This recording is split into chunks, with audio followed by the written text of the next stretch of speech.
അമേരിക്കയുടെ ഏറ്റവും വടക്കേ അറ്റത്തുള്ള അലാസ്കയിലെ ബറോ എന്ന തീരദേശ പട്ടണം ഇപ്പോൾ വലിയൊരു പ്രകൃതി പ്രതിഭാസത്തിലേക്ക് പ്രവേശിച്ചിരിക്കുകയാണ്.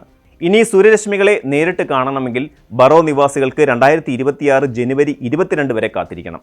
കൃത്യം 65 ദിവസത്തെ കാത്തിരിപ്പ്.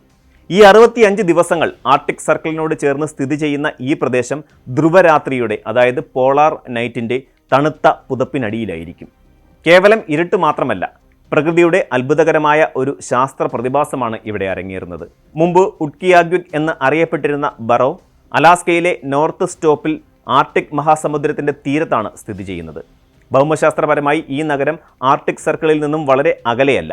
ധ്രുവരാത്രി, ധ്രുവപ്പകൽ, അതായത് പോളാർ നൈറ്റ്, പോളാർ ഡേ എന്നിവ മാറി മാറി വരുന്ന ഈ പ്രദേശം ഭൂമി അതിൻ്റെ ഭ്രമണപഥത്തിലൂടെ സഞ്ചരിക്കുമ്പോൾ സൂര്യനുമായി ഉണ്ടാകുന്ന കോണീയ വ്യത്യാസങ്ങളെക്കുറിച്ച് പഠിക്കാനുള്ള ഒരു പ്രകൃതിദത്ത ലബോറട്ടറി കൂടിയാണ്.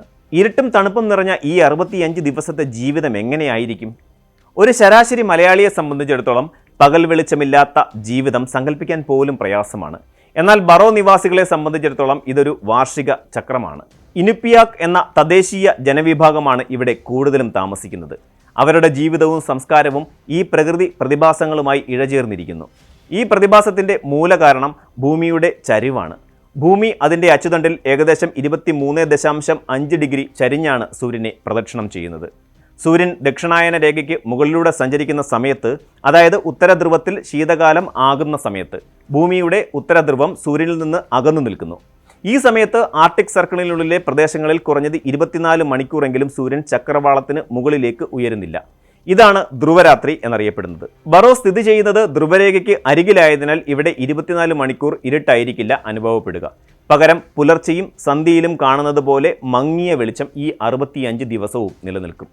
ഇതിനെയാണ് ശാസ്ത്രീയമായി സിവിൽ ട്വിലൈറ്റ് എന്ന് വിളിക്കുന്നത്.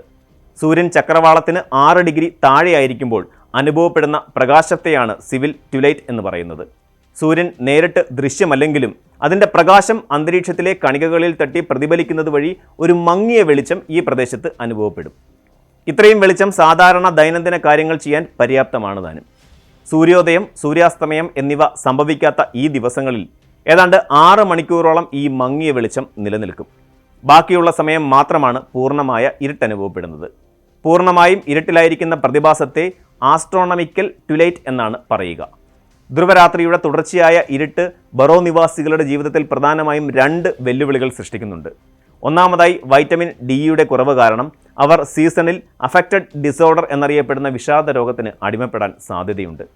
സൂര്യപ്രകാശം ലഭിക്കാത്തത് ശരീരത്തിൽ വൈറ്റമിൻ ഡിയുടെ ഉൽപ്പാദനം കുറയ്ക്കുന്നതിനാലാണ് ഈ അവസ്ഥയുണ്ടാകുന്നത്.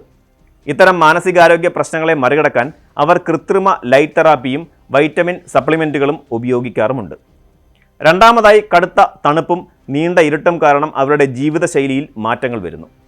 ആളുകൾ വീടിനുള്ളിൽ ഒതുങ്ങിക്കൂടുകയും പുറത്ത് കട്ടിയുള്ള മഞ്ഞും ഐസും ഉണ്ടാകുന്നത് കാരണം ഗതാഗതവും മറ്റ് സാധാരണ പ്രവർത്തനങ്ങളും ദുഷ്കരമാവുകയും ചെയ്യുന്നു. എങ്കിലും ധ്രുവരാത്രി ബറോയിലെ ജനങ്ങൾക്ക് അവരുടെ പാരമ്പര്യങ്ങളും കൂട്ടായ്മയും ശക്തിപ്പെടുത്താനുള്ള സമയം കൂടിയാണ്. നീണ്ട രാത്രികൾ പലപ്പോഴും സമൂഹ ആഘോഷങ്ങൾ, കഥ പറച്ചിൽ, പരമ്പരാഗത ഭക്ഷണങ്ങൾ പങ്കുവയ്ക്കൽ എന്നിവയ്ക്ക് വേദിയാകാറുണ്ട്. മാത്രമല്ല, പൂർണ്ണമായ ഇരുട്ടുള്ള രാത്രികളിൽ ആകാശത്ത് വർണ്ണവിസ്മയം തീർക്കുന്ന അറോറ ബോറിയാലിസ് അഥവാ വടക്കൻ ദീപങ്ങൾ കാണാനുള്ള ഏറ്റവും മികച്ച സമയം കൂടിയാണ് ഇത്. ഈ പ്രകൃതിയുടെ മാന്ത്രിക കാഴ്ച ആർട്ടിക് സർക്കിളിലെ ജീവിതത്തെ കൂടുതൽ മനോഹരമാക്കുകയും ചെയ്യുന്നുണ്ട്. ധ്രുവരാത്രി പോലെയുള്ള പ്രതിഭാസങ്ങൾ ഭൂമിയുടെ മറ്റ് ഭാഗങ്ങളിലും കാണാം.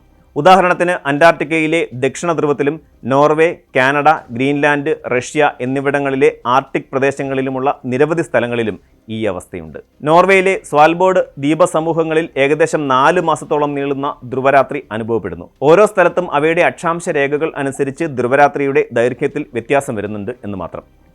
ഇതിൻ്റെ മറുവശമാണ് ധ്രുവപ്പകൽ. ബറോയിൽ സൂര്യൻ അസ്തമിക്കുന്നത് പോലെ വർഷത്തിലെ മറ്റൊരു സമയത്ത് ഇവിടെ ഏകദേശം 80 ദിവസത്തോളം തുടർച്ചയായി സൂര്യൻ അസ്തമിക്കാതെ ചക്രവാളത്തിന് മുകളിൽ നിൽക്കും. 65 ദിവസത്തെ ഇരുണ്ട കാലയളവിന് ശേഷം 2026 ജനുവരി 22 ബറോയിൽ സൂര്യൻ ആദ്യമായി ചക്രവാളത്തിന് മുകളിലേക്ക് ഉയരും.